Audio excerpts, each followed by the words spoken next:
Allah Resulü aleyhissalatü vesselam o hesabın konusunu bize özet bir biçimde şöyle söylüyor. Ademoğlu kıyamet günü 5 şeyden sorguya çekilmedikçe Rabbinin huzurundan ayrılmayacak. Nedir o 5 şey? Ömrünü, hayatını nerede harcadığı, gençliğini, gençlik yıllarını, o güç ve kuvvetli olduğu yılları nerede kaybettiğini. Şimdi ömür deyince gençlik girmiyor mu içine? Giriyor. Peki niye ayrıca gençlik söyleniyor?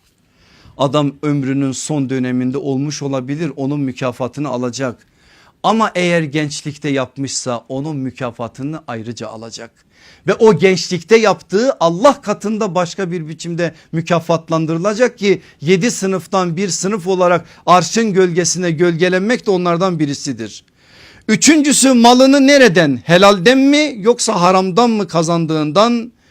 Dördüncüsü o malını nereye, Allah'a itaate mi yoksa isyana mı harcadığından. Beşincisi ise bildiğiyle amel edip etmediğinden, yani öğrendiği hakikatleri yaşayıp yaşamadığından.